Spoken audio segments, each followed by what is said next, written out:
So insulation, just wanted to touch on this when it comes to your building design, and often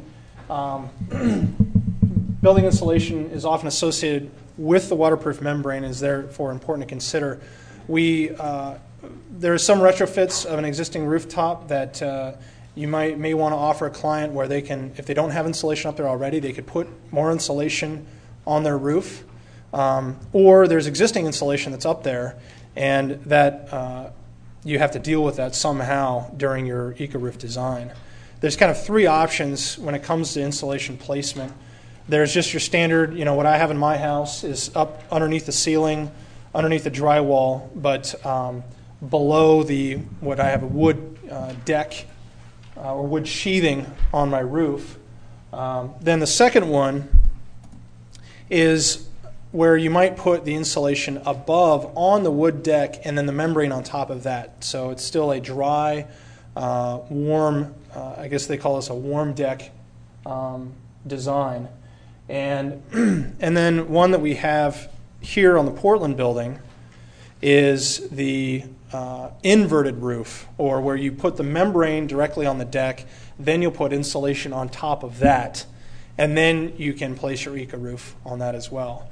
What's good about these is just, this is an FYI for you guys, so when you're talking about your eco-roof design and somebody brings up insulation, you can go, oh, well, what's the scenario? Do we have it below or above? And because you can put an eco-roof on any three of these options that we have, it doesn't preclude any of them.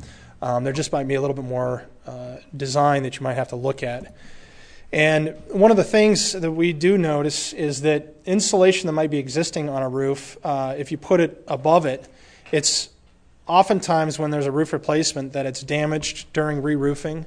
So we're always interested is, can we recycle all that insulation that's going to come off of that roof, or do we just toss it in the landfill? So I think it's a question that, could you take it off and reapply it? Could you put a new membrane just right on top of the existing insulation? So when it comes to the sustainability of this design, of your eco-roof design, it's just good to maybe ask this question and just say, hey, could we just recycle that stuff, or are you going to take it someplace, or are we going to, knowing that you're going to maybe put new insulation on a building, do we have plans for how this might be recycled when we do a re-roofing in 40 to 60 years? So I think those are just good questions to be asking. Yeah? Can you talk about the possibility of putting this new membrane over your existing roof? Mm-hmm. Are you going to, I'm thinking there may be moisture issues there, but you didn't cover, if you put this new membrane on over your old roof to prevent tear-off and landfill all that, if you put, is there an insulation available you can put in between your existing roof and that new membrane without having moisture problems? I'm not a roofer, okay. So I'd love to answer the question, but I think... That saves you from the tear-off expense, the disposal expense. Yeah, it'd be a good question to ask. Yeah. I think, and it goes back to, we're trying to give you information so that you think of those questions. Yeah. If we have an answer, we'll try and give it to you, but if we don't, it's a good question, and as you're looking at a project, you'd want to ask those questions. What if we left it? Do I have an issue with moisture and various other things? Yeah, and stuff like that. So that's good. Maybe somebody else can ask that question. Right. Because I think what it is there's a lot of, and I mean, we're all guilty of this, there's a lot of just standard operating procedure. Hey, oh yeah, we're just going to take that thing off and we're going to put it back on again. That's what we do. And you just want to ask questions and say, well, do we have to? What can we do about insulation? And even I think with the option of adding more insulation to a building owner, I think is interesting. They might not realize that, oh yeah, if we go up there and we're going to do this whole eco-roof, we can have the opportunity to put down, with the same mobilization costs and all those things, we can go and put down more insulation up there as we put on this eco-roof. So, yeah, so it's just good that you're asking these questions, because that's what our goal has been. Are you going to get into more of the system, like for instance, putting the insulation above the waterproof membrane? Are you going to talk about those particular systems? Because I'm wondering what kind of insulation you use to do that. Oh, we're not going to talk about the particular insulation that's used.